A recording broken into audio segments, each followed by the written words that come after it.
देना जरूर पूर्वजों को, इस्माइल दे देने।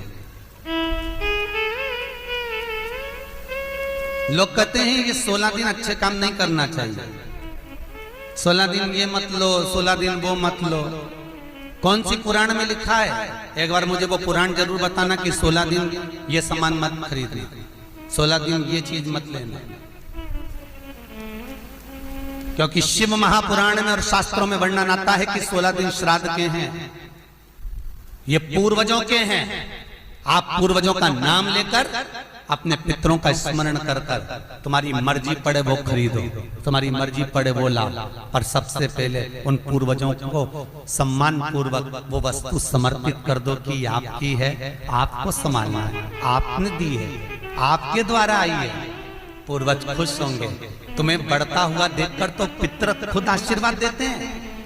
कौन माँ होगी जो अपने बच्चे को बद्दुआ देगी? कौन पिता होगा जो अपने बच्चों को बद्दुआ देगा? अगर माता पिता अपने बेटे को गाली भी देते हैं, बद्दुआ भी देते हैं, तो बाद में रोते हैं, आंख में से आंसू निकलती है। एक माँ अपने बेटे को चिल्ला देती है तो बाद में रोती है। अगर माँ अपने बच्चों पर हाथ उठा देती है तो बाद में रोती है। तो क्या मरने के बाद पितर तुमको बद्दुआ देंगे? नहीं, पितर आशीर्वाद देते हैं। बस इतना जरूर कहते हैं कि मैं छोड़ कर गया था रे, मैं तुझे देकर गया था रे, मुझे भूल क्यों गया? तू थोड़ा देता क्यों नहीं है? मेरे को अन्न का भाग देता क्यों नहीं है? बस वो याद करते हैं, वो आपसे मांगने की, क्योंकि आप उसके पुत्र हो, आप उसकी संतान हो, आप उसके वंश के हो, आपसे ललकता है उसको, किसी दूसरे से नहीं।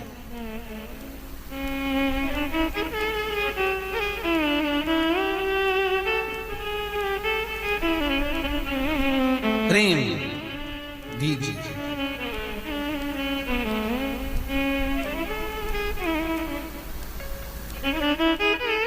भले कोई किस भाव से आए उसका आदर हो,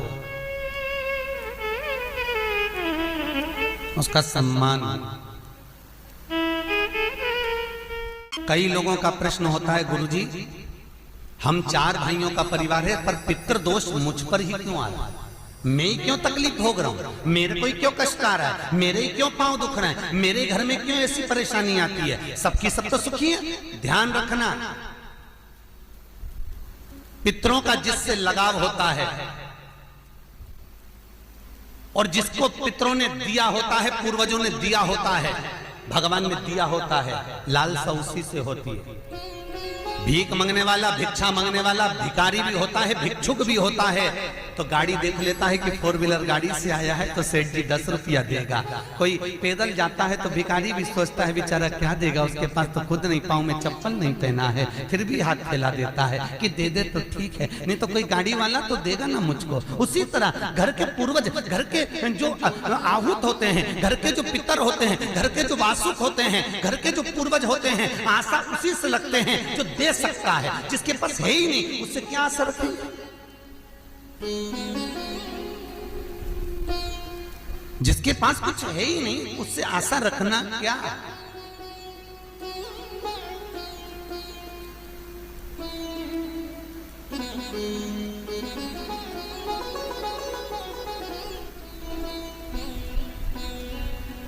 कई लोग कहते हैं गुरुजी हमारे पास देने के लिए कुछ भी नहीं, हम हमारे पूर्वजों को क्या? मत दो ना, इस्माइल तो दे सकते हो। जिस दिन तुम्हारे पूर्वजों का श्राद्ध है, तुम्हारे पास में खिलाने के लिए अन्न नहीं है, तुम्हारे पास देने के लिए दान नहीं है, तुम ब्राह्मण को घर में नहीं बुला सकते, कोरोना महामारी चल रही है, तुम कुछ भी नहीं दे सकते, तुम्हारे पास देने के लिए वस्त्र नहीं, आभूषण नहीं, कुछ भी नहीं, मत दो। निवेदन है बस चेहरे पर प्रसन्नता रखकर, एक निवेदन है कि चेहरे पर प्रसन्नता रखकर उस दिन अपने पूर्वजों को याद जरूर करना और कह देना कि आप ही का दिया हुआ है जो हम खा रहे हैं, हम पर करुणा करना। हमारे पास कुछ भी नहीं है। डब्बे में से गुड़ या शक्कर निकालकर अरे गैस को लाइटर से जलाकर उसकी अग्नि में छोड़ देना, पर 2 दाने शक्कर के छोड़ना जरूर, जिससे वो जीवात्मा दरवाजे पर आकर भूखी ना जाए, उसके मुख में कुछ तो चला जाए और वो जीवात्मा तुम्हें आशीर्वाद दे जाए। तुम्हारे पास कुछ ना हो तो इतना तो दे सकते हो साहब। स्माइल तो दे सकते हो, प्रसन्नता तो दे सकते हो, मीठी वाणी तो दे सकते हो, अपने पूर्वजों को याद तो कर सकते हो, अपने इष्ट को याद तो कर सकते हो, जिसने दिया है उसका गुणगान तो गा सकते हो।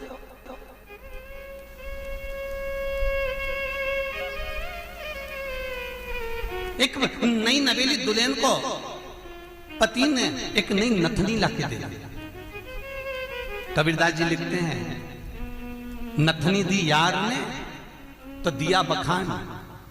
यार ने केवल एक नथनी लाकर दी है, पति ने केवल एक नथनी लाकर दी है, सोने की बड़ी सुंदर, सबको दिखा रही है, घूंघटे में उघाड़ उघाड़ कर दिखा रही है, मेरे पति ने दी है, झुमका बार बार दिखा रही है, मेरे पति ने दी है, मेरे पति ने दी है। एक नथनी मात्र 2000, 5000, 10,000, 20,000, 25,000, 50,000, 1 लाख, 2 लाख की नथनी पति देता है तो सारे जगत को दिखा देते हो। वो परमात्मा देता है तो किसको क्यों नहीं बोलते कि उसने दिया है, उस पूर्वजों ने दिया है। वो छोड़ कर गए थे तो हम खा रहे हैं, अगर वो छोड़कर नहीं जाते तो रोड पर मिल जाते। लोग कहते हैं हमारी माँ ने हमको क्या दिया, हमारे पिता ने हमको क्या दिया, सब उसको देकर चले गए। भले वो किसी को दे जाएं पर आशीर्वाद लिए बगैर मत जाने देना।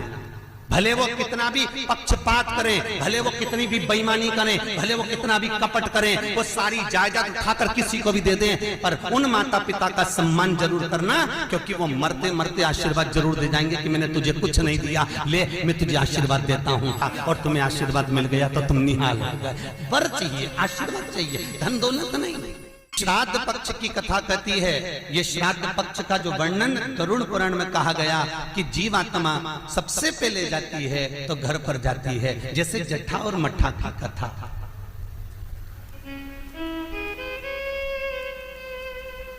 दो भाई हैं, जट्ठा और मट्ठा, दोनों साथ में रहते थे, पर इनकी जो धर्म पत्नियां थीं आपस में कुछ भेदभाव हो गया, दोनों अलग अलग हो गए। जट्ठा बहुत धनपति था, मट्ठा थोड़ा सा गरीब था, दोनों अलग अलग रहे। जट्ठा का बिजनेस अच्छा चलता है, जट्ठा का धन बहुत सारा है, संपदा बहुत सारी है, क्योंकि माता पिता का सारा धन जट्ठा ने अपने कब्जे में रख रखा था। सारे माता पिता की जितनी प्रॉपर्टी थी, जितना वैभव था, जितनी सत्ता थी, जट्ठा ने अपने कब्जे में रख ली थी। और मट्ठा ऐसे ही बेचारा सहज भाव का, भोला भंडारी, सरलता का भाव वाला चल दिया, अपना बोरी बिस्तर उठाया, अपनी पत्नी के साथ, बच्चों के साथ चले गए।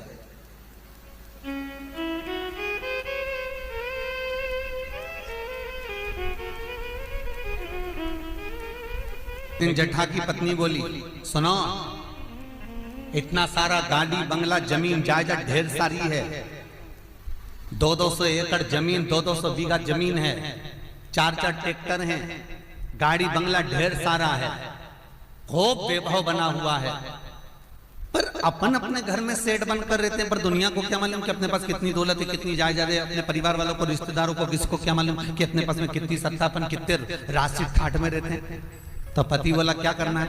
पत्नी बोली एक काम करो, तुम्हारे जो पिताजी मर गए थे उनका श्राद्ध आ रहा है,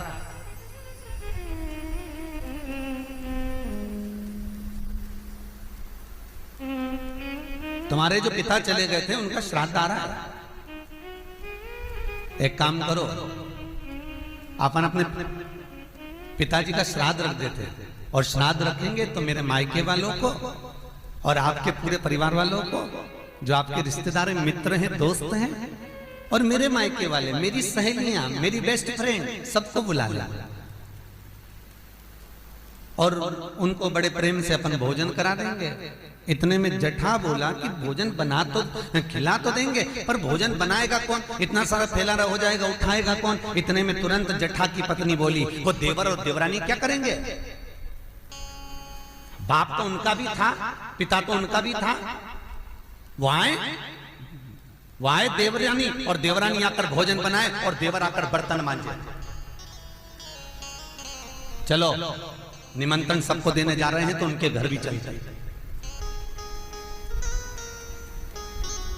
आवाज लगाई, मट्ठा, अरे ओ मट्ठा। मट्ठा ने दरवाजा खोला, छोटा सा झोपड़ा, गोबर से लिपा हुआ घर। मट्ठा हाथ जोड़कर बोला, बड़ा भाई आया है, बैठो भैया, हम बैठने नहीं आए तेरे घर में, कल पिताजी का श्राद्ध है, तेरे को बर्तन मांजने आना है, दुल्हन को भोजन बनाने आना है। श्राद्ध पक्ष में हमने ब्राह्मणी ढूंढी थी, बामनी भोजन बनाने वाली, मिल नहीं रही, सब लगी हुई है इधर उधर। देवरानी को ले आना। भाभी हम आ तो जाएंगे, पर निवेदन इतना सा है कि पिताजी का श्राद्ध है, तो मन कर रहा है कि हम थोड़ी सी धूप छोड़ दें, इसके बाद आ जाएंगे। इतने में तुरंत भाभी बोली, सुन रे मठा, आना हो तो सुबह जल्दी आना, क्योंकि रखे हुए बर्तन कौन मांजेगा, भोजन कौन बनाएगा। इतनी देरी से आना है तो केवल क्या खाने आ रहे हो? आने की जरूरत नहीं है, तुम दोनों की जरूरत नहीं है, मेरे को मत आना, तुम छोड़ दिया। जेठा गया, अपने ससुराल वालों को बुला लिया, मायके वालों को बुला लिया, सबको बुलाया। पितृलोक से जिसकी तिथि होती है, पितरों के भगवान जिनका नाम है आर्यमा स्वामी, कौवे पर बैठकर जिसकी तिथि होती है, उस तिथि के जीव को कौवे पर बिठाकर आर्यमा स्वामी लेकर आते हैं, और जिसकी यहाँ श्राद्ध होती है उसकी छत पर कौवा छोड़ते छोड़ते जाते हैं।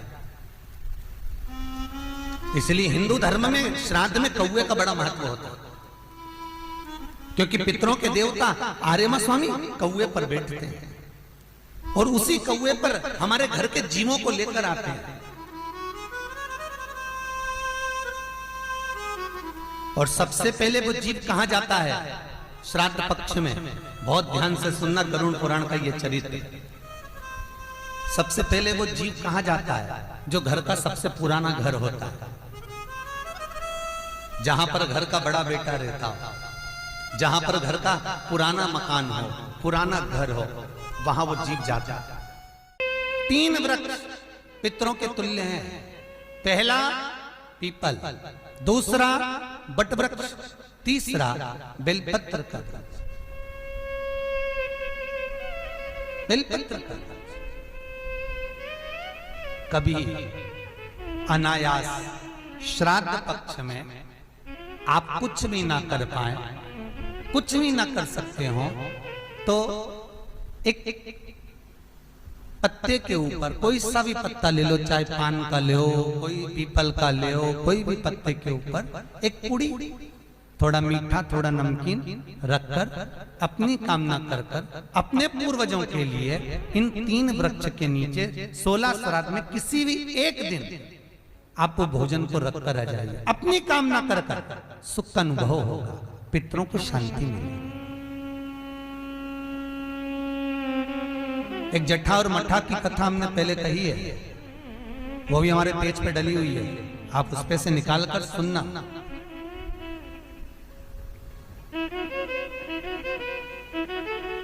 उसमें भी हमने व्याख्यान वर्णन करा जट्ठा मट्ठा की कथा।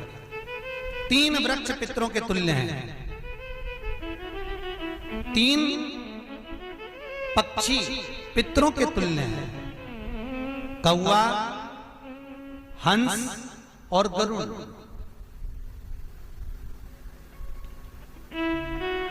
एक कौवा और एक स्वान, कुत्ता, ये 2 ऐसे होते हैं जिनको 20 मिनट पहले, आधे घंटे पहले, 1 दिन पहले, 24 घंटे पहले, 48 घंटे पहले क्या होने वाला होता है, कौवे को और स्वान को भान हो जाता है। क्यों?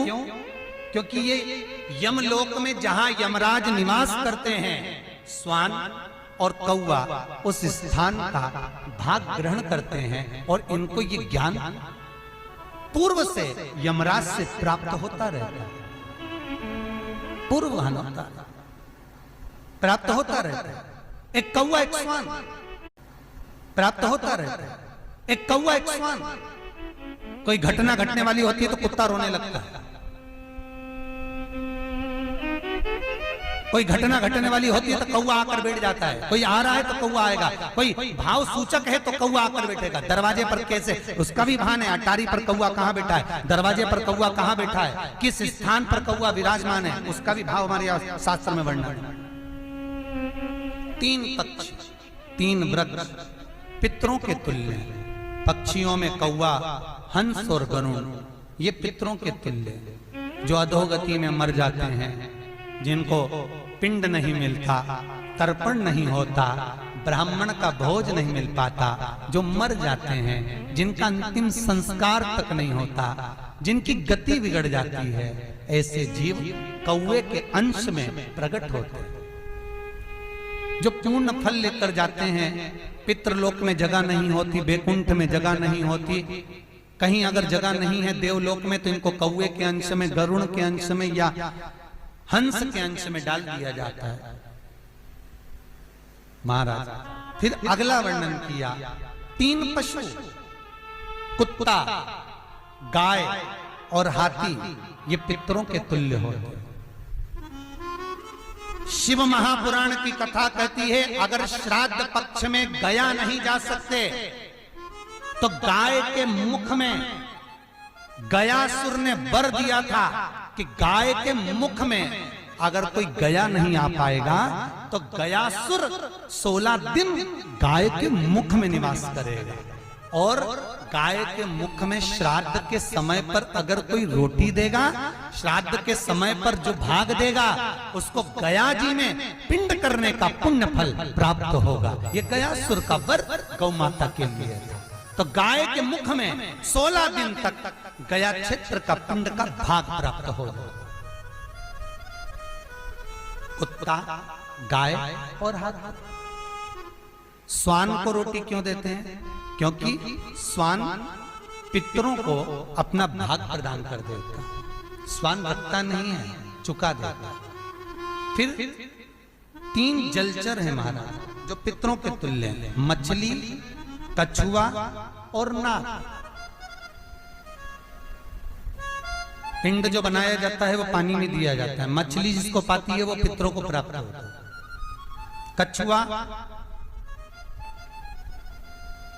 श्रावण के इस 16 श्राद्ध के अंतर्गत कछुआ यदि आपके दिए हुए भाग को पा लेता है, तो वो जीव उसी समय पर तर जाए।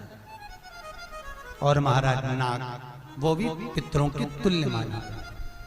इन 3 पितरों के क्रम का वर्णन किया गया है। भगवान